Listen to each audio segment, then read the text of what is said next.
Money makes the world go round, but we don't often stop to think about why our money is the way it is, or whether we can imagine different forms of money.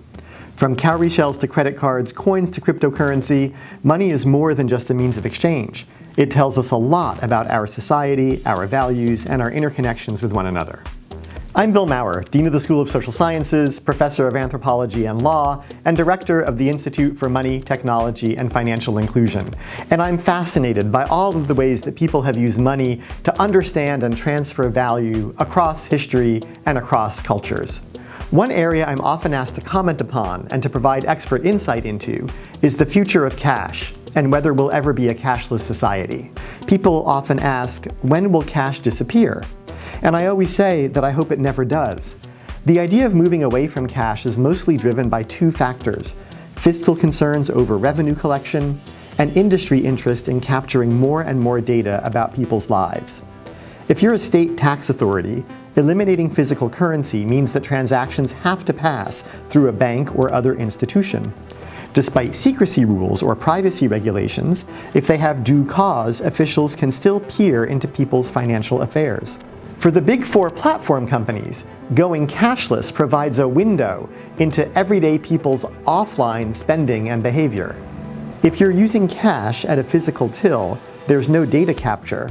But if you tap and pay with your watch or phone, platform companies all of a sudden know a lot about what you're doing in the physical world. That's a treasure trove of personalized information to use in targeted marketing, risk assessment, and pricing for things like loans, as well as for predictive models to identify consumer trends. For the 15 to 30% of people in the US who are unbanked, meaning they have no bank account at all, or have difficulty maintaining a minimum balance, or they cycle in and out of formal banking services, or they rely on things like check cashing services, smartphones have opened up access to financial services that can help build credit and wealth. And yet, as access has become more pervasive, so too have new fintech services, apps, and other fringe services that target this financially vulnerable population, who disproportionately come from racialized and marginalized communities. Every day, people receive algorithmically driven targeted ads on their smartphones and other devices, and many of these are for financial products ranging from loans to credit boosting services. Now, some of these can be outright scams or other forms of disinformation preying upon unsuspecting consumers. These practices sow distrust and perpetuate the racial wealth gap, as these consumers pay higher fees for basic services or exclude themselves entirely from the system. It's a social problem, one that requires a social scientific solution. I'm currently leading a National Science Foundation funded project to understand dis- and misinformation about financial services affecting marginalized and racialized communities. The research team includes academic and industry experts from finance, anthropology, economics, philosophy, informatics, and political science. And together, we're working to launch a community-driven forum we're calling Community Credit Discovery. Community Credit Discovery will monitor ads for predatory products and also provide community members a voice in product design, working with credit union partners. For now, we've limited our scope regionally to Southern California and are working with 3 credit unions and some community-based organizations serving underserved communities.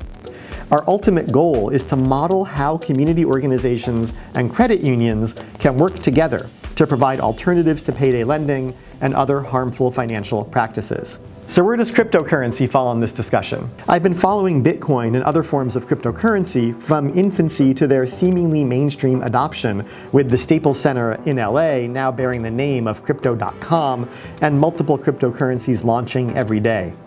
I've studied and taught courses on the blockchain and have focused on the social, regulatory, and consumer impacts and issues associated with digital currency. And my takeaway is that without clear guidance from regulators in the US and worldwide, highly volatile cryptocurrencies are never going to be more than a niche investment for people willing to take risks. And the risks are big. Also at issue is the sustainability question, and not just for crypto, but for pretty much everything we're coming to depend upon in our machine learning, AI-driven Internet of Things world. Addressing the enormous energy consumption of cryptocurrencies has to be part of the legal and policy discussion as part of the broader look at the energy required for all computationally intensive processes. And that actually brings us back to the question of cash and whether there'll ever actually be a cashless society.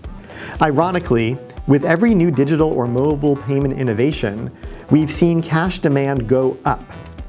Apps linked to bank accounts make it easy to buy something or split a restaurant bill, so many people who use these apps also withdraw cash from ATMs as their savings because they can lock it in a drawer and eliminate the temptation to spend it. The coin has been around for thousands of years, and it's one of the oldest pieces of technology we've got.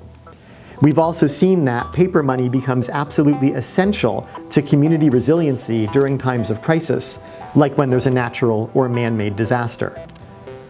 Cash and coins always work, even when the lights go out, even in a war zone. There's a public interest in maintaining cash, so I don't see it going away anytime soon.